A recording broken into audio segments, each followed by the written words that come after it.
So hello guys, very charming welcome to all in this new video of my YouTube channel. In this video I am going to solve exercise 4C RS Agrawal constant question number 11. In this question basically written is that if minus 5 is a root of quadratic equation 2x plus 5px minus 15 is equal to 0 and the quadratic equation px square is equal, find the value of k blah blah blah. Question आपको भी नहीं समझ में आया, हमको भी नहीं समझ में आया। ऐसा कैसे हो सकता है? क्वेश्चन समझ में आना चाहिए। देखिए क्वेश्चन में बेसिकली हमारा दो इक्वेशन दिया हुआ है। एक इक्वेशन है हमारा ये और एक इक्वेशन है हमारा ये। दोनों क्वाड्रेटिक इक्वेशन है। रूट का वैल्यू दोनों का रूट है जो -5 है और इक्वल रूट है, यानी डिस्क्रिमिनेंट क्या होगा हमारा 0। तो ठीक है, तो चलिए सबसे पहले इसको बनाना शुरू करते हैं। हमारा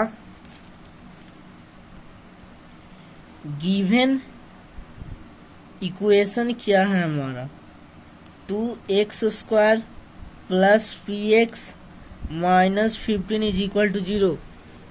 ये हमारा दिया हुआ है 11। 2x square plus px minus 15 is equal to 0। So अब हम लोग रूट का मतलब क्या जानते थे? देखिए क्वाड्रेटिक इक्वेशन जो हम लोग पॉलिनोमियल में जीरोज निकालते थे तो उसी को इसमें रूट बोलते हैं। और जीरोज का क्या होता है? अगर x के जगह पे अगर zeros of the polynomial put कर दें या root of the quadratic equation put कर दें तो हमारा इक्वेशन क्या हो जाता है? 0। तो हम क्या करेंगे? x के वैल्यू रूट यानी x का वैल्यू, बेसिकली ये समझिए जैसे पॉलिनोमियल में जीरोज का वैल्यू होता था x बराबर, वैसे ही इसमें रूट का वैल्यू होता है x बराबर। तो हम x बराबर क्या लिखेंगे? -5। अब इससे हम यही प्रयास करेंगे कि यहाँ पे हमारा ये जो p है, p का वैल्यू हमें मिल जाए आसानी से। ठीक है, तो 2 इंटू -5 का होल स्क्वायर प्लस p गुने -5 माइनस 15 इज इक्वल टू 0। ठीक है, तो -5 25 दूनी 50 -5p minus 15 is equal to 0 -5p plus 15 minus 50।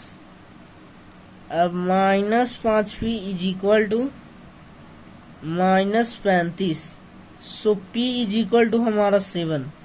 p का वैल्यू हमारा 7 आ गया है। ठीक है, अब बात को समझिए, p का वैल्यू हमारा 7 आ गया। ठीक है, अब देखिए इस क्वेश्चन में हमारे पास एक और क्वाड्रेटिक इक्वेशन गिवन था। वो क्वाड्रेटिक इक्वेशन ये है, उधर गया, ये हमारा second quadratic equation. Again given equation, इस बार इक्वेशन कौन सा हमारा? px square plus x plus k is equal to 0। ये है हमारा px square plus x plus k is equal to 0। ठीक है, अब देखिए px square plus px plus k is equal to 0। अब देखिए आपको साफ साफ नहीं दिख रहा होगा, px square plus px plus k is equal to 0। अब हम लोग जानते हैं चूंकि भेन, अब हम लोग डिस्क्रिमिनेंट निकालेंगे। ये हमारा डिस्क्रिमिनेंट निकालने के लिए सबसे पहले हमें एक फॉर्म करना पड़ेगा।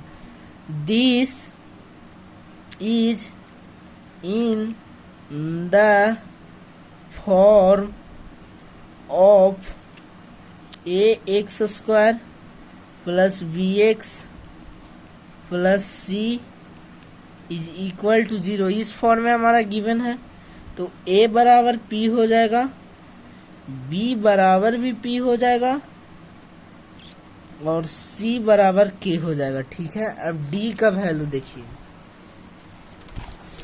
अब देखिए d is equal to B square minus 4ac और बी स्क्वायर यानी p का होल स्क्वायर माइनस 4 गुने a इज इक्वल टू भी p था and c is equal to k है, तो p स्क्वायर माइनस 4pk। अब देखिए चूंकि हमारा यहाँ पे क्वेश्चन में गिवन हुआ है हैज इक्वल रूट्स, और जब किसी भी इक्वेशन में इक्वल रूट होता है, नेचर जब इक्वल होता है कि रूट का, यानी उसका वैल्यूज इक्वल होगा, तब हमारा डिस्क्रिमिनेंट 0 होता है। ना वो नेगेटिव होता है ना वो पॉजिटिव होता है, डिस्क्रिमिनेंट हमारा 0 के बराबर होता है।